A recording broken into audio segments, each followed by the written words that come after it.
নমস্কার, আমি শ্রেষ্ঠাংশু। করুণাময়ী মা শারদা পেজটিতে আপনাদের সকলকে আমি আমার পক্ষ থেকে অনেক স্বাগত এবং শুভেচ্ছা জানাই। আশা করি কিছুক্ষণের মধ্যে আপনারা প্রত্যেকে লাইভ অনুষ্ঠানটি দেখা শুরু করবেন। আজকের দিনটি যেমন আমাদের প্রত্যেকের কাছে একাদশী তিথি হিসেবে অত্যন্ত পবিত্র, এবং শুধু তাই নয়, আজকের এই অনুষ্ঠানটি বা বলা যায় এই যে ধারাবাহিক অনুষ্ঠানের পর্বটি আজকে তার প্রথম দিন। আমি চেষ্টা করব আপনাদের, আমি যাদবপুর বিশ্ববিদ্যালয়ে দর্শন বিভাগের ছাত্র, আমি চেষ্টা করব আপনাদের সকলকে আমি আমার গুরুজনদের, আমি আমার গুরুদেবের ছত্র ছায়ায় আমি যেটুকুনি দর্শন চিন্তা বা যেটুকুনি শ্রীমদ্ ভাগবত গীতা সম্বন্ধে জানবার এখন অবধি আমার ক্ষমতা হয়েছে, আমি সেইটুকুনি আপনাদের মধ্যে ছড়িয়ে দেবার চেষ্টা করব। আমি চেষ্টা করব যে আমরা সকলে একসাথে মিলে আমাদের জীবনধারা এবং শ্রীমদ্ ভাগবত গীতাকে একসাথে গিয়ে কোথাও গিয়ে একটা মিলিয়ে দেবার। প্রথমে একটি গান দিয়ে অনুষ্ঠান শুরু করি। স্থাপকায় চ ধর্মস্য সর্বধর্মস্বরূপিণে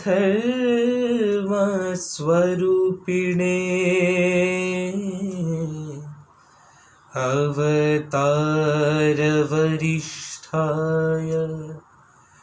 রামকৃষ্ণায় তে নমঃ। মনো চলো নিজ নিকেতনে, মনো চলো নিজ নিকেতনে। সংসার বিদেশে বিদেশীর বেশে ভ্রম কেন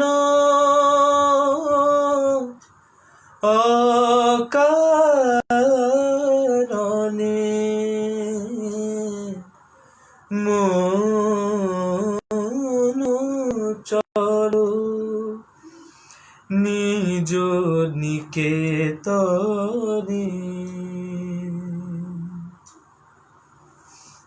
আবারও সকলকে স্বাগত জানাই।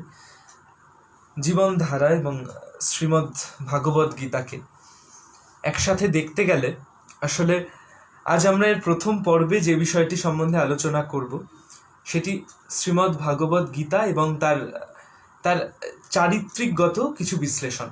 শ্রীমদ্ ভাগবত গীতার কিছু বৈশিষ্ট্য বলা চলে, সেটি সম্বন্ধে আমরা প্রথমে অবগত হবার চেষ্টা করব।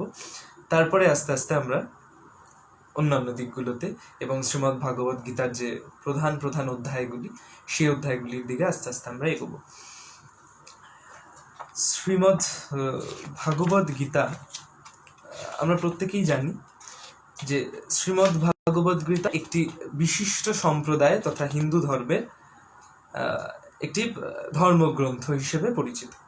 কিন্তু শ্রীমদ্ ভাগবত গীতাকে খুব ভালো করে ব্যাখ্যা করলে জানা যায়, বা খুব সামান্যভাবেই খুব সার্বিকভাবে দেখলে বোঝা যায়, শ্রীমদ্ ভাগবত গীতা কখনোই বা কোনো অবস্থাতেই কোনো একটি নির্দিষ্ট সম্প্রদায়, কোনো একটি নির্দিষ্ট মানুষ, কোনো একটি নির্দিষ্ট ব্যক্তিবর্গের কথা তুলে ধরেনি। শ্রীমদ্ ভাগবত গীতা না কোনো সম্প্রদায়ের গুণগান করেছে, শ্রীমদ্ ভাগবত গীতা না কোনো সম্প্রদায়ের নিন্দা করেছে। শ্রীমদ্ ভাগবত গীতা যে মানুষ সত্যিকে জানতে চায়, যে মানুষ পৃথিবীর মধ্যে থাকা সত্যিকে জানতে চায়, শ্রীমদ্ ভাগবত গীতা তার। শ্রীমদ্ ভাগবত গীতার অধিকার সম্বন্ধে বলতে গেলে বলা যায় শ্রীমদ্ ভাগবত গীতায় কেবলমাত্র তারই অধিকার আছে যে সত্যান্বেষী। হতে পারে যে সে সত্যি জানে না বা সে সত্যিকে জানতে পারছে না, জানছে না, কিন্তু তার মধ্যে সত্যান্বেষী হতে হবে, তাকে সত্যি খোঁজবার চেষ্টা করতে হবে। এমন কিছু নয় যে শ্রীমদ্ ভাগবত গীতা একটি এমন একটি বই যেটি পড়ার ফলে আমার প্রচুর অর্থ হয়ে যাবে, প্রচুর বৈভব হয়ে যাবে, এমনটা নয়। বৈভব ইত্যাদি সমৃদ্ধি তো আসবেই, কিন্তু সেই সমৃদ্ধি আসবে জ্ঞানের সমৃদ্ধি, সেই সমৃদ্ধি আসবে মুক্তির সমৃদ্ধি। যেটি বলছিলাম যে শ্রীমদ্ ভগবদ গীতার ভিত্তি হিসেবে যদি একদম প্রথম ভিত্তিটুকু জানতে হয়, সেই ভিত্তিকে জানতে হলে আমাদের জানতে হবে যেটা শ্রীমদ্ ভগবদ গীতা তিনটি প্রস্থানের মধ্যে, অর্থাৎ প্রস্থান ত্রয়ের মধ্যে অন্যতম। এই প্রস্থান ত্রয়কে ঠিকঠাকভাবে না জানলে আমরা গীতার বেসিক অবস্থাটাকে জানতে পারবো না। কিরকম? এই প্রস্থান ত্রয়ের একদম প্রথম সেটি হচ্ছে বৈদিক প্রস্থান। সেই বৈদিক প্রস্থানের মধ্যে কি পড়ছে? সেই বৈদিক প্রস্থানের মধ্যে পড়ছে উপনিষদ, এবং এই উপনিষদ হচ্ছে প্রথম প্রস্থান, এবং ঠিক তার পরবর্তী প্রস্থান সেটি হচ্ছে মহর্ষি কৃষ্ণদ্বৈপায়ন রচিত ব্রহ্মসূত্র। এই ব্রহ্মসূত্রকে অনেকে মনে করেন যে ব্রহ্মসূত্র বিভিন্ন রকম দার্শনিক চিন্তা ভাবনা বা দর্শনের বিভিন্ন ভাবধারাগুলি ইত্যাদিকে নিয়ে তৈরি হয়েছে, ইত্যাদি নিয়ে অনেক কথা রয়েছে, যে ব্রহ্মসূত্র ব্রহ্ম এবং তার প্রতিপাদ্য বিষয়, এবং সেখান থেকে দার্শনিক চিন্তা ভাবনা কি করে আধ্যাত্মিক বিষয়ের মধ্যে পড়ছে, পুরোপুরি সেই দিকটি। এবং এই প্রস্থান ত্রয়ের, অর্থাৎ তিনটি প্রস্থানের প্রথম প্রস্থানটি আমরা জানলাম সেটি হচ্ছে উপনিষদ, দ্বিতীয়টি হচ্ছে মহর্ষি কৃষ্ণদ্বৈপায়নের রচিত ব্রহ্মসূত্র, এবং তৃতীয়টি হচ্ছে শ্রীমদ্ ভাগবত গীতা। এই প্রস্থান ত্রয় তিনটির মধ্যে আমি কেন এটি আলোচনা করলাম, সেটি আলোচনা করার প্রধান কারণ হচ্ছে এই প্রস্থান ত্রয়, এই তিনটি প্রস্থান মুক্তির প্রধান কারণ। ধরা গেল আমাদেরকে কিছু প্রেসক্রিপশন দেওয়া হলো, যেই প্রেসক্রিপশনগুলি পড়ে আমরা সুস্থ হব। গীতা তো সুস্থতার কথা বলে, গীতা মানসিকভাবে আমাদের সুস্থ করে, আমাদের ভ্রমের হাত থেকে রক্ষা করে, প্রকৃত সত্যিকে চেনার একটা সাহায্য করে, একটা প্রেসক্রিপশনের মতো শ্রীমদ্ ভাগবত গীতা। তো এই প্রস্থান ত্রয়ের তিনটির মধ্যে প্রথম যে দুটি প্রস্থানের কথা বললাম, এই দুটি প্রস্থানের মধ্যে উপনিষদ ভীষণ জ্ঞানী মানুষদের জন্য, অর্থাৎ উপনিষদ সেই সমস্ত মানুষরা পড়াশোনা করবে যে মানুষরা প্রকৃতপক্ষে তত্ত্বজ্ঞানী, যারা সত্যি সত্যি তত্ত্ব নিকষী গ্রাবা বিপদিতি ইত্যাদি শ্লোক তারা বুঝেছে, এইটি তাদের জন্য। অর্থাৎ দেখা গেল যে সমাজের এমন একটি অবস্থা যে সমাজের যারা জ্ঞানী ব্যক্তি, প্রধানত যারা শিক্ষিত বর্গ, তারা হচ্ছে উপনিষদ পড়বে। দ্বিতীয় যে প্রস্থানটি হচ্ছে মহর্ষি কৃষ্ণদ্বৈপায়নের রচিত ব্রহ্মসূত্র। এই ব্রহ্মসূত্র তারাই পড়াশোনা করবে যারা দর্শন নিয়ে পড়াশোনা করে। সাপোজ দেখা গেল কোনো একটি ব্যক্তি, তিনি অঙ্ক নিয়ে পড়াশোনা করেন, শাস্ত্র বলবে যে ব্যক্তি অঙ্ক বা বিজ্ঞান ইত্যাদি নিয়ে পড়াশোনা করছে, তার এই ব্রহ্মসূত্র সে পড়তে পারবে না এমনটা নয়, তার পড়ে খুব যে লাভ হবে তেমনটা কিছু নয়। সুতরাং শাস্ত্র যে ব্যক্তি দার্শনিক, যে ব্যক্তি দর্শন চিন্তা ভাবনা নিয়ে চলে, সেই ব্যক্তিকে এই অবস্থাটি বা এই ক্ষমতাটি দিল যে দ্বিতীয় যে প্রস্থানটি রয়েছে সেই দ্বিতীয় ব্যক্তিটি পড়াশোনা করবে। তৃতীয়টি হচ্ছে শ্রীমদ্ ভাগবত গীতা। শাস্ত্র এই তিনটি প্রস্থানের মধ্যে সর্বশেষ প্রস্থানটি, অর্থাৎ শ্রীমদ্ ভাগবত গীতাকে সমস্ত সকলের অধিকার দিল। শ্রীকৃষ্ণ শ্রীমদ্ ভাগবত গীতার প্রত্যেক কটি যোগে কোনো না কোনোভাবে তিনি এটি বারবার প্রতিষ্ঠিত করে দিতে চাইলেন যে শ্রীমদ্ ভাগবত গীতা কোন একটি নির্দিষ্ট সম্প্রদায়ের নয়। আমরা এমন ভাবি যে হিন্দু ধর্মের নির্দিষ্ট গ্রন্থ শ্রীমদ্ ভাগবত গীতা, আসলে এমনটা নয়। শ্রীমদ্ ভাগবত গীতা অবশ্যই ধর্মগ্রন্থ, সেটি সত্যিকে জানায়, সেটি জীবনশৈলীর পরিবর্তন ঘটায়, জীবন পথের পরিবর্তন ঘটায়, এবং জীবনের সাথে আমাদের একদম জীবনের সাথে, ধরা গেল আমার ডাল ভাত চালের যে জীবন, যে খুব সাধারণ জীবন, সেই জীবনের সাথে শ্রীমদ্ ভাগবত গীতা ওতপ্রোতভাবে জড়িত। সেই কারণে শাস্ত্র এই প্রস্থান ত্রয়ের মধ্যে শ্রীমদ্ ভাগবত গীতাকে অধিকার দিল সমস্ত ব্যক্তির ক্ষেত্রে। চণ্ডাল সমস্ত ব্যক্তি শ্রীমদ্ ভাগবত গীতা অধ্যয়ন করতে পারবে, তার মনন করতে পারবে, তাকে জানতে পারবে। এই জন্যই, কারণ Shrimad Bhagavad Gita is like a choice. আমাকে এটা একটা চয়েস দেওয়া হচ্ছে। If you want to find out the actual truth of your life, if you want to find out the actual basic truth of your life, then you should go for it. শাস্ত্র এই কথাটাই বলছে। শাস্ত্র এমনটা বলছে না যে কোনো ব্যক্তিকে ব্রাহ্মণ হতে হবে, কোনো ব্যক্তিকে বৈশ্য, শূদ্র ইত্যাদি হতে হবে, বা কোনো ব্যক্তিকে জ্ঞানী হতে হবে, কোনো ব্যক্তিকে দার্শনিক হতে হবে, তবেই সেই বিষয়টির মধ্যে অনুপ্রবেশ করতে পারবে, এমনটা না। গীতা যে কোনো ব্যক্তির জন্য, যে কোনো ব্যক্তি শ্রীমদ্ ভাগবত গীতা থেকে তার নিজস্ব জীবনকে গঠিত করতে পারে। একদম সাধারণ চাল ডাল ভাতের যে জীবন, সেই জীবনকে সে গঠিত করতে পারে। তো আরেকটু আমাদের বেসিক শ্রীমদ্ ভাগবত গীতা সম্বন্ধে জানা প্রয়োজন। আমরা এই প্রস্থানত্রয়ের সম্বন্ধে আলোচনা করলাম। এবার দেখব যে শ্রীমদ্ ভাগবত গীতা, আমি যেটা বলছিলাম যে নির্দিষ্ট কোনো মতবাদের নয়। এই যে উপনিষদ, সেই উপনিষদ বা ব্রহ্মসূত্র, তার পরবর্তীতে শঙ্করাচার্য, স্বামী বিবেকানন্দ, রামানন্দ ইত্যাদি বিভিন্ন ভারতীয় মনি ঋষিরা এর বিভিন্ন রকম ব্যাখ্যা করেছে তাদের নিজস্ব ধারণাগুলি অনুসারে, তাদের নিজস্ব জীবনশৈলীর যে ধারণা, সেই অনুসারে। কিন্তু শ্রীমদ্ ভাগবত গীতা কখনোই কোন একটি নির্দিষ্ট ধারণাকে প্রতিপাদ্য করেনি। ধরা গেল আমি একটি প্রেসক্রিপশন নিলাম, যে প্রেসক্রিপশনটি কোভিড-19 অসুখের প্রেসক্রিপশন। তাহলে দেখা যাবে যে সেই প্রেসক্রিপশনটা কেবলমাত্র সেই ব্যক্তিই পড়বে, বা সেই ব্যক্তিরই সেই প্রেসক্রিপশনটা কাজে লাগবে যেই ব্যক্তি কোভিড-19 গ্রস্ত হয়েছে। কিংবা আরেকদিকে দেখা গেল আমার পাশে একটা সাইডে ডেঙ্গু এর একটা রাখা থাকলো প্রেসক্রিপশন, তাহলে যেই ব্যক্তি ডেঙ্গু আক্রান্ত, সেই ব্যক্তি অবশ্যই ভাবে সেই বিষয়টি পড়ে লাভবান হবে। ঠিক একইভাবে শ্রীমদ্ ভাগবত গীতা এরকম কোনো নির্দিষ্ট অসুখের, এরকম কোনো নির্দিষ্ট বিষয়ের গ্রন্থ না। যদি দেখা যায় মান্ডুক্য উপনিষদ, যদি দেখা যায় কঠ উপনিষদ, কেন উপনিষদ, দেখা যাচ্ছে কোথাও না কোথাও গিয়ে এই উপনিষদগুলি বিশেষ বিশেষ কিছু অবস্থাকে মানুষের জীবনে প্রেসক্রাইব করে দিচ্ছে যে এরম বিষয়। কিন্তু শ্রীমদ্ ভাগবত গীতা এরকম কিছু করছে না। শ্রীমদ্ ভাগবত গীতা যেটা করছে, শ্রীমদ্ ভাগবত গীতা সর্বজনসাধারণের জন্য গঠিত একটি প্রেসক্রিপশন, যেটি পড়ে সবাই উপকারিত হবে। সে অচিন্ত ভেদাভেদবাদী হোক, সে অদ্বৈতবাদী হোক, সে কেবলাদ্বৈতবাদী হোক, সে দ্বৈতাদ্বৈতবাদী হোক, ইত্যাদি যা কিছু তার মতবাদ থাকুক না কেন জীবনের সম্পর্কে, সে এই সমস্ত মতবাদগুলো এই শ্রীমদ্ ভাগবত গীতার দ্বারা ব্যাখ্যা করা যায়। শ্রীমদ্ ভাগবত গীতা দ্বারা যে ব্যক্তি, আমরা এই ধারণাটা বর্তমানে খুব ভুল করি, শ্রীমদ্ ভাগবত গীতা কেবলমাত্র কোনো বৈষ্ণবীয় গ্রন্থ নয়। যেমন আমি প্রথমে বললাম যে শ্রীমদ্ ভাগবত গীতা কেবলমাত্র কোনো, ফার্স্ট অফ অল বললাম যে শ্রীমদ্ ভাগবত গীতা যেমন কেবলমাত্র কোনো হিন্দু ধর্মীয় গ্রন্থ নয়, তেমনি শ্রীমদ্ ভাগবত গীতা আমাদের প্রত্যেকের গ্রন্থ।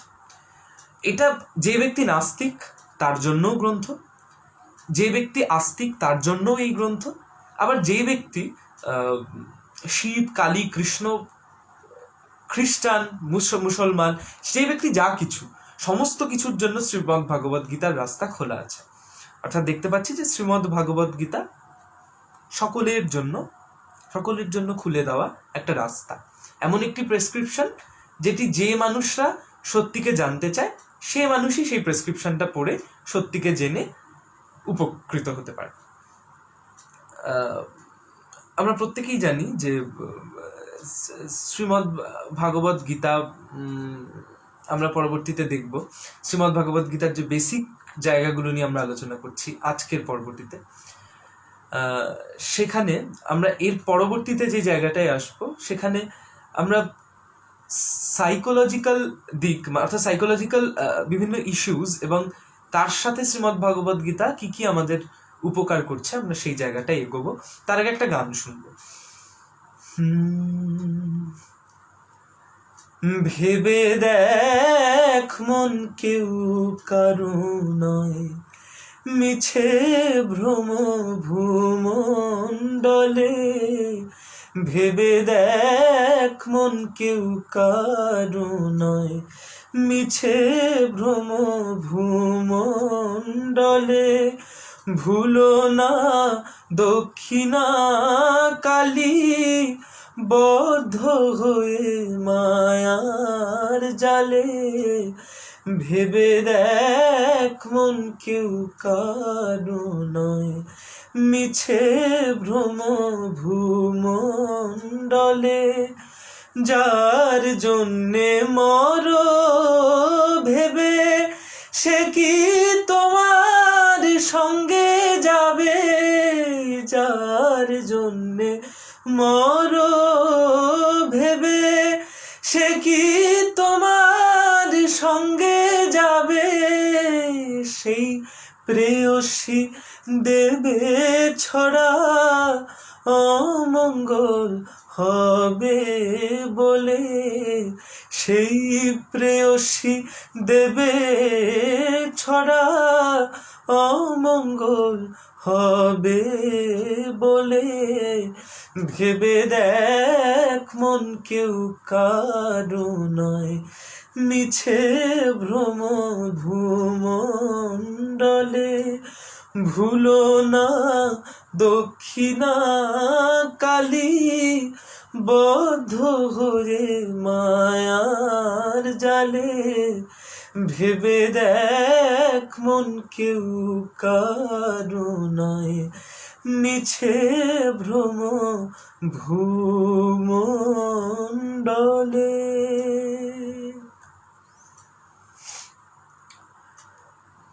আধ্যাত্মিকতা এবং আমাদের সাধারণ জীবনের সমস্যা, আধ্যাত্মিকতা বিশেষত শ্রীমদ্ ভাগবত গীতা মানসিক সমস্যার সমাধান খুব চটজলদি করে। ওই যে প্রেসক্রিপশনের কথা বলছিলাম, হ্যাঁ, শ্রীমদ্ ভাগবত গীতা এমন একটা কিছুর প্রেসক্রিপশন হতে পারে যেটা আমাদের মানসিক সমস্যার সমাধান করতে পারে।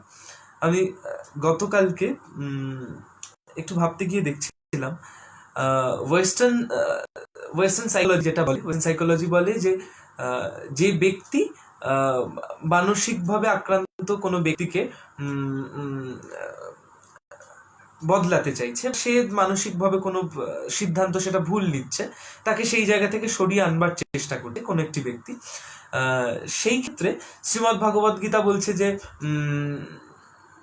শ্রীমদ্ ভাগবত গীতা ওই ওয়েস্টার্ন সাইকোলজিক্যাল যে দিকগুলো, সেই ওয়েস্টার্ন সাইকোলজির যে বেসিক বৈশিষ্ট্যগুলো, সেই সমস্ত বৈশিষ্ট্য শ্রীমদ্ ভাগবত গীতার মধ্যে রয়েছে। শ্রীমদ্ ভাগবত গীতার প্রয়োজনীয়তা বা আমাদের জীবনে দান, এই বিষয়টা যদি নিয়ে আমরা আগে না বুঝি, তাহলে আমরা বেশ একটি ভ্রমের মধ্যে পড়ি। সেই জন্যই আজকের দিনটা আমি সম্পূর্ণরূপে শ্রীমদ্ ভাগবত গীতা সম্বন্ধে আলোচনা করবার চেষ্টা করছি, মানে শ্রীমদ্ ভাগবত গীতার এই বেসিক কনসেপ্টসগুলো অনুসারে। তো দেখা যাচ্ছে যে শ্রীমদ্ ভাগবত গীতা ওয়েস্টার্ন সাইকোলজি বলতে চাইছে যে সাইকোলজি এমন একটা কিছু হবে যেখানে কোনো কিছু প্রেসক্রিপশন থাকবে না। যে সাইকোলজিস্ট, যে সাইকোলজার, যে অসুস্থ ব্যক্তিটিকে, মানসিকভাবে অসুস্থ ব্যক্তিটিকে সুস্থ করবার চেষ্টা করছে, সেই ব্যক্তিটি কখনোই সেই ব্যক্তিটির মধ্যে ভালো বা খারাপ এমনটা কিছু বিচার করতে চাইবে না। শ্রীমদ্ ভাগবত গীতাও ঠিক একইভাবে কোনো ব্যক্তি খুনি হলে সেই ব্যক্তি যে খুন করেছে সেই দিকটি সেই ব্যক্তি আলোচনা করেন। নেতাজি বলেছিলেন যে যখন কোনো মানুষ সংশোধনাগার বা প্রচলিত ভাষায় জেলের মধ্যে থাকে, তখন সেই মানুষ তো কোথাও গিয়ে হলেও ভালোটাকে খুঁজতে চায়। আমার জীবনে এমন একটি অবস্থা হয়েছিল যেই সংস্থায় আমি একাধিকবার আমি এরকম মানুষজনদের কাছাকাছি যাওয়ার সুযোগ পেয়েছি সংশোধনাগার গিয়ে। তো সত্যি তারা বাইরের সাধারণ মানুষজনদের ভীষণভাবে কাছাকাছি আসতে চায়। তো একইভাবে শ্রীমদ্ ভাগবত গীতাও এই সাইকোলজিক্যাল দিকটিকে ভীষণভাবে দেখে। শ্রীমদ্ ভগবদ গীতা কোনো জায়গায় এমনটা কিচ্ছু প্রেসক্রাইব করেনি যে তুমি এই কাজটা করছো, তুমি এটা ভুল করছো, বা তুমি এই কাজটা করছো, তুমি এটা ঠিক করছো। শ্রীমদ্ ভগবদ গীতা কোনোদিনও কোনো মানুষের কোনো আচরণ বা কোনো মানুষের কোনো তথাকথিত জীবন শৈলী ইত্যাদি কোনো কিছু নিয়ে কোনো সমালোচনাও করেনি, কোনো প্রশংসাও করেনি। শ্রীমদ্ ভাগবত গীতার পরবর্তীতে আমরা যে অধ্যায়গুলিতে ধীরে ধীরে অনুপ্রবেশ করব, সেগুলিতে আমরা দেখতে পাবো যে শ্রীমদ্ ভাগবত গীতা বারবার আমাকে একটা সত্যির সম্মুখীন করছে। বারবার আমাকে এই সত্যিটাকে বোঝানো হচ্ছে যে ব্রহ্মং সত্যং জগতং মিথ্যা জীব ব্রহ্মৈব না পারা। পরবর্তীতে আমরা এর ব্যাখ্যায় যাব। শ্রীমদ্ ভাগবত গীতা বারবার আমাকে এটা বোঝানোর চেষ্টা করছে যে আমার সামনে ঠিক আমার সরাসরি যে সত্যিটা রয়েছে, যে সত্যিটাকে আমি খুঁজে পেতে চেষ্টা করছি অথচ পাচ্ছি না, সেই সত্যিটাকে তুমি দেখো। ঠাকুর বলেছিলেন না যে কোনো ব্যক্তি যদি শুয়োরের মাংস খায় আর আরেকজন ব্যক্তি যদি নিরামিষ আহার করে, অথচ সে ঈশ্বরের ভজনা করে না বা সে সত্যিকে জানবার চেষ্টা করে না, খুব সরলীকৃতভাবে বলতে গেলে সে ঈশ্বরকে খোঁজে না। কিন্তু যে ব্যক্তি ওই মাংসটি খাওয়া সত্ত্বেও সেই ব্যক্তি সত্যিকে খুঁজতে চায়, সেই ব্যক্তি সত্যিকে জানতে চায়, শ্রীমদ্ ভাগবত গীতা একদম সরাসরি সেই ব্যক্তিকে আহ্বান জানায়। ঠাকুরের মতোই, শ্রী রামকৃষ্ণদেবের মতোই। শ্রী রামকৃষ্ণদেব যেমন ওই দেখেননি, ওই বিচার করেননি যে তুমি এই কাজটা করছিস, এই তুই এটা ভুল করছিস, এই তুই এই কাজটা করছিস, তুই এটা ঠিক করছিস। শ্রীমদ্ ভাগবত গীতাও শ্রী ঠাকুরের জীবনের মতোই কোথাও কোনো জায়গায় গিয়ে কোনো কিছুর ভুল বা কোনো কিছু ঠিক, কোনো ব্যক্তি মানুষের কোনো ভুল বা কোনো ঠিক এমনটাকে বিচার করেনি, ঠিক সাইকোলজির মতো।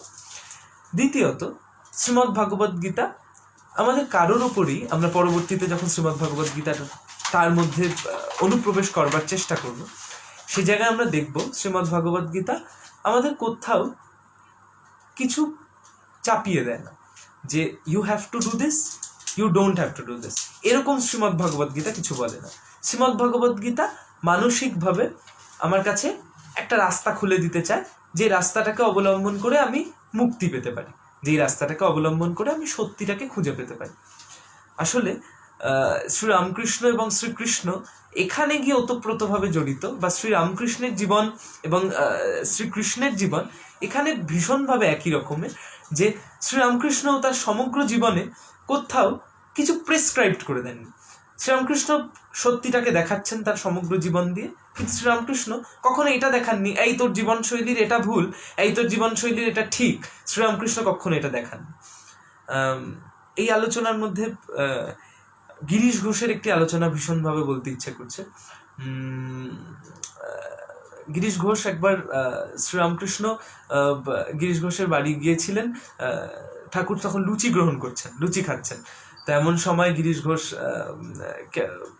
ঘোষ সুরাপান করে অন্যরকম মেজাজে এসে ঠাকুরকে দেখে ঠাকুরের উপর খুব রাগ হয়েছে তার, হঠাৎ করেই কোনো কারণবশতই বা কারণ ছাড়াই তার ঠাকুরের উপর ভীষণভাবে রাগ হয়েছে, এবং সে ঠাকুরকে বলেছে যে তুমি আমার বাড়ি থেকে বেরিয়ে যাও বা ইত্যাদি করে সে ঠাকুরকে বাড়ি থেকে বের করে দিয়েছে। ঠাকুর তো সাক্ষাৎ ভগবান, সাক্ষাৎ ঈশ্বর, তাকে গিরিশ ঘোষের মতো ঠাকুরের পার্শ্বদই বলা চলে, যে পরবর্তীতে পার্শ্বদ, ঠাকুরের অন্যতম শ্রেষ্ঠ ভক্ত, ঠাকুরের অন্যতম প্রিয়জন হিসেবে নিজেকে আমরা তাকে পেয়েছি শ্রীরামকৃষ্ণ জীবনে। তো ঠিক সেই জায়গাতেই পরবর্তীতে তার পরের দিন সকালবেলা ঠাকুর যখন ঘরে বসে আছেন এবং গিরিশ অনুতপ্ত হয়ে ঠাকুরের কাছে এসছেন, এসে ঠাকুরকে জড়িয়ে ধরেছেন, ক্ষমা করো ইত্যাদি, ঠাকুর সেই বিষয়টিকে যেন কি অবলীলায়, কি অহেতুকভাবে সেটিকে ক্ষমা করে দিয়েছেন। ঠাকুর সেই বিষয়টিকে সেভাবে দেখেনি। অথচ একইভাবে আমরা এখানেও দেখব শ্রীমদ্ ভাগবত গীতাতেও ঠিক শ্রীরামকৃষ্ণের মতোই শ্রীকৃষ্ণের শ্রীমদ্ ভাগবত গীতা একইভাবে এখানে এটি প্রেসক্রাইব করছে।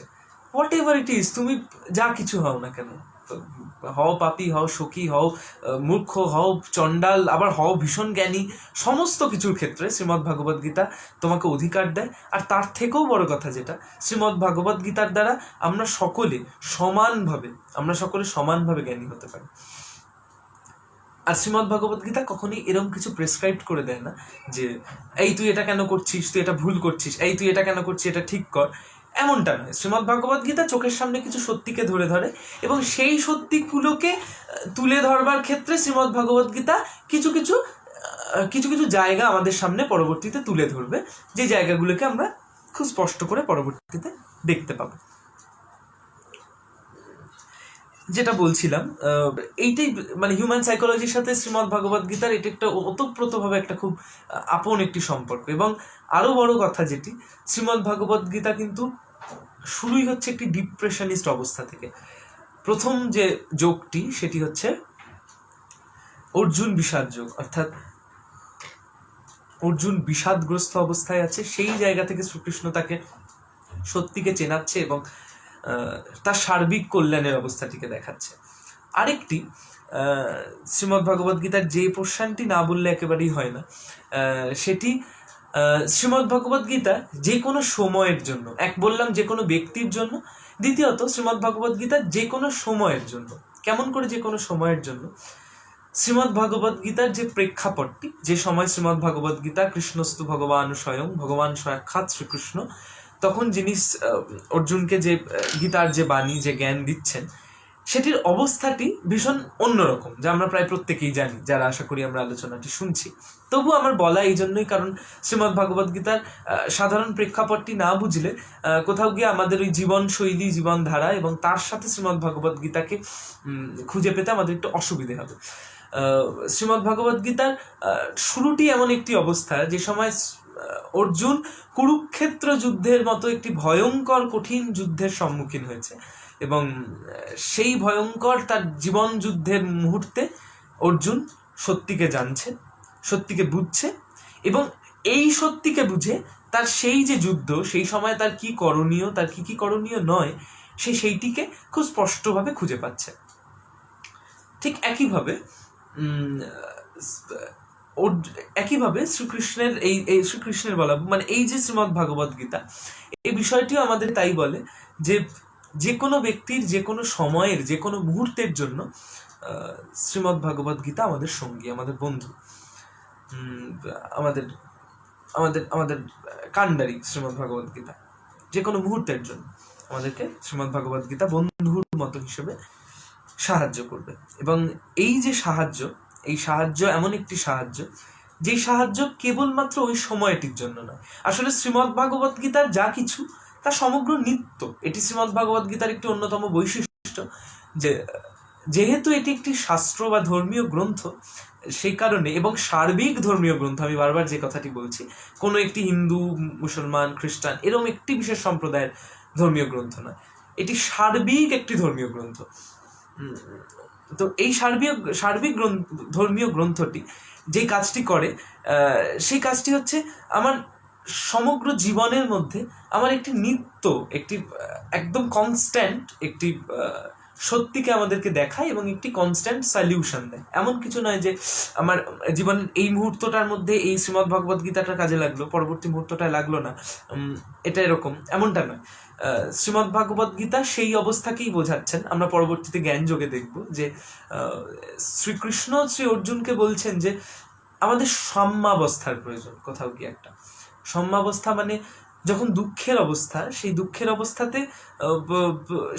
অবস্থাকে দুঃখের জন্য অনুতাপ না করা, এবং সেই দুঃখের অবস্থাতে সুখের আশা করে এমনটাকে ভেবে সুখী না থাকা, এটা ভেবে সুখী থাকা যে এটা জীবন, এতে চড়াই উতরাই ইত্যাদি আসবেই, এটা খুব সাধারণ একটি বিষয়। আসলে আমি তো আমার একটি যুবক জেনারেশনের মধ্যে পড়ি। আমার মনে হয় যে আমাদের এই জেনারেশনের ছেলেমেয়েদের ক্ষেত্রেও এই ইস্যুগুলো একটি ভীষণ স্পষ্ট একটি ইস্যু। আমাদের মনে হয় যে আমরা ছাত্র, আমরা আমাদের জন্য কি শ্রীমদ্ ভগবদ্ গীতা খুব সাহায্য কিছু করবে, খুব দেবতা ইত্যাদি বিষয় দূর আমরা একটু নাকচ করে সরে যাই। কিন্তু এই আজকের এই আমাদের পুরোপুরি এই ধারাবাহিক আলোচনার শুরুতেই আমার যেটি বলার, এখানে কেবলমাত্র যে ব্যক্তি ঈশ্বর ভক্ত বা ইত্যাদি, এই ব্যক্তি কেবলমাত্র তার জন্য নয়, আস্তিক নাস্তিক যে কোনো ব্যক্তির জন্য শ্রীমদ্ ভগবদ্ গীতা কিছু কিছু সত্যিকে চেনে। এবার সেই সত্যিগুলো দিয়ে সমাজের, জীবনের সমস্ত কিছুর উন্নতি করা সম্ভব। যাই হোক, পরবর্তীতে আমি আরেকটু আলোচনার দিকে এগিয়ে যাই।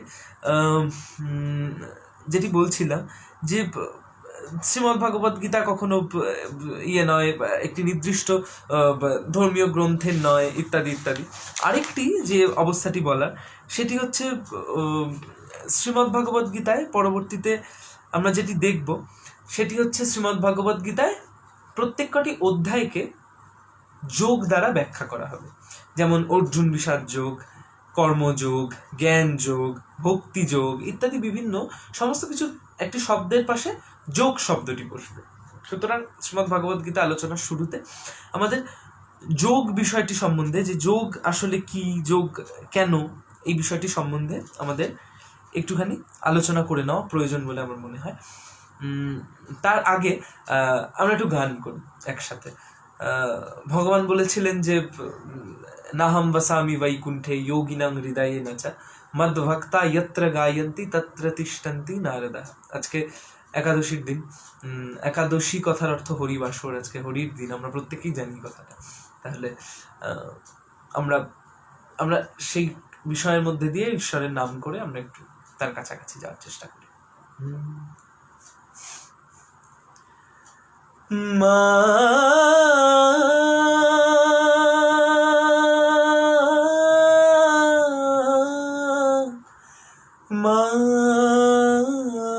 গো আমার সর্বঙ্গে লিখে দিও কালী কালী নাম, আমার সর্বঙ্গে লিখে দিও কালী কালী নাম। কালী ছাড়া মোর জীবনে, কালী ছাড়া মোর জীবনে কি আর আছে দাম, কালী কালী নাম আমার সর্বঙ্গে লিখে দিও কালী কালী নাম। যেদিন আমি জন্মেছিলাম মামা বলে ডেকেছিলাম, মা যেদিন আমি জন্মেছিলাম মামা বলে ডেকেছিলাম, আবার অন্তিম কালে কালী বলে, অন্তিম কালে কালী বলে মা যাব ছেড়ে এই ধরাধাম, কালী ছাড়া মোর জীবনে, কালী ছাড়া মোর জীবনে কি আর আছে দাম, কালী কালী নাম আমার সর্বঙ্গে লিখে দিও কালী কালী নাম।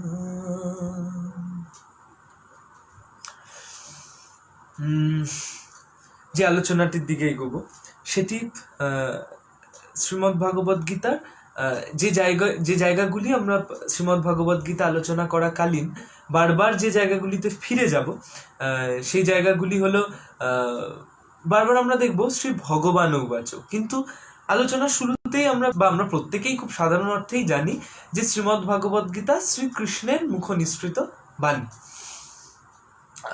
তাহলে এই প্রশ্নটা আমাদের আশা করি প্রত্যেকের মনেই আসা খুব স্বাভাবিক, বা আমার মনে ভীষণভাবে আসে। সেটি হচ্ছে তাহলে কেন এটি লেখা হলো না যে শ্রীমদ্ ভগবদ গীতা একটি শ্রীমদ্ ভগবদ গীতার এই জায়গায় কেন লেখা হলো না যে শ্রীকৃষ্ণ উবাচ? কেন এই কথাটি লেখা হলো যে শ্রী ভগবান উবাচ? এটি তো হওয়ার কথা ছিল না, হওয়ার তো উচিত ছিল যে শ্রীকৃষ্ণ উবাচ। কিন্তু দেখা গেল যে শ্রীমদ্ ভগবদ গীতায় বারবার যেটা লেখা হচ্ছে যে শ্রী ভগবান উবাচ, শ্রী ভগবান উবাচ, অথচ এইদিকে অর্জুনের ব্যক্তি সাপেক্ষ ইত্যাদি কিন্তু সেটাকে কিন্তু বলে দেওয়া হচ্ছে। কিন্তু যেই শ্রীকৃষ্ণের বাণীটি আসছে সেই জায়গায় বারবার করে লিখে দেওয়া হচ্ছে যে শ্রী ভগবান উবাচ। কেন তাহলে ভগবান কথাটি লেখা হলো? আসলে এই ভগবান কথাটি লিখবার অন্যতম কারণ যেটি, সেটি হচ্ছে ভগবান হচ্ছেন তিনি যিনি ব্রহ্মতত্ত্ব স্বরূপ। তিনি ভগবান। শ্রীরামকৃষ্ণ তিনি ভগবান কেন? কারণ তিনি ব্রহ্মতত্ত্ব স্বরূপ, তিনি সাক্ষাৎ ব্রহ্ম, অর্থাৎ তিনি নিরাকার নির্গুণ চৈতন্যময় স্বরূপ, এবং সবচেয়ে বড় কথা তিনি সৎ চিৎ এবং আনন্দময় স্বরূপ। ঠাকুর আমাদের প্রত্যেকের মধ্যে তার নিজস্ব লীলা তার ইত্যাদির মধ্যে দিয়ে ঠাকুর আমাদের মধ্যে কি সত্যিভাবে আছেন আমরা প্রত্যেকে তা জানি। তো ঠিক একইভাবে শ্রীকৃষ্ণ এখানে কোনো ব্যক্তি সাপেক্ষ নয়। শ্রীকৃষ্ণ এখানে ভগবানের চেয়ারে বসে কথা বলছেন। যেমন যদি আজকে রাষ্ট্রপতি কোনো কথা বলেন, সেই জায়গায় যেমন বলা হবে যে রাষ্ট্রপতি তার গ্রামে তার নিজস্ব ঘরের জায়গায় তিনি যেমন করে থাকেন বা তার ঘরে যেভাবে থাকেন, রাষ্ট্রপতি তো সেইভাবে নিশ্চয়ই তার রাষ্ট্রপতি যখন তিনি কোনো একটি কথা পেশ করেন, যখন তিনি কোনো একটি আদেশ পেশ করেন, সেটি নিশ্চয়ই সেইভাবে থাকে না। শ্রীকৃষ্ণের ক্ষেত্রেও ঠিক একই রকম। শ্রীকৃষ্ণ এখানে ভগবানের অবস্থাটি থেকে, অর্থাৎ কৃষ্ণস্তু ভগবান স্বয়ং, ভগবান যে শ্রীকৃষ্ণ যে তিনি যে সাক্ষাৎ ভগবান, তিনি ঠিক সেই অবস্থাটি থেকে এখানে কথা বলছেন।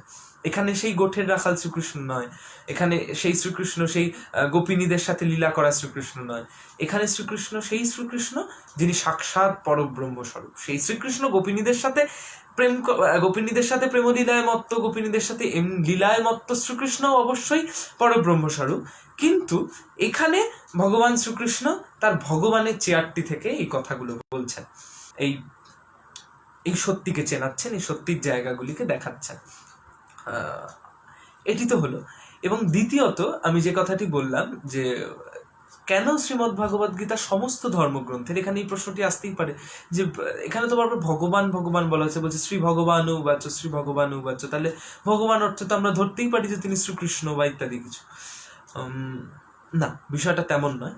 আমি যখনই বললাম যে ব্রহ্ম ভগবানের সাক্ষাৎ মানে স্বরূপ হচ্ছে তিনি ব্রহ্মস্বরূপ, এবং ব্রহ্মের স্বরূপ হচ্ছে তিনি সচ্চিদানন্দময় স্বরূপ, তো এই সচ্চিদানন্দময় স্বরূপ ভগবান তিনি তার ওই চেয়ারটি থেকে কথাটি বলছেন। এমনটি নয় যে এটি কোনো একটি মানে এটি কোনো সগুণ সাকার অবস্থায় থাকা ভগবান শ্রীকৃষ্ণ তিনি এই কথাগুলো বলছেন, তাহলে এটি কেবলমাত্র শ্রীকৃষ্ণের বাণী হিসেবেই গীতা প্রসিদ্ধ হতো। কিন্তু গীতা কেন সার্বিক, সেই বিষয়টি এই জন্যই কারণ গীতাতে এখানে বারবার বলে দেওয়া হচ্ছে, আমরা বারবার পরবর্তীতে পাবো যে এখানে বারবারই বলে দেওয়া হবে যে শ্রী ভগবান উবাচ, শ্রী ভগবান উবাচ। কেন বারবার কেন শ্রী ভগবান উবাচ বলা হচ্ছে? কারণ শ্রীমদ্ ভগবদ গীতা কোনো একটি নির্দিষ্ট ধর্মীয় গ্রন্থ না, সকলের।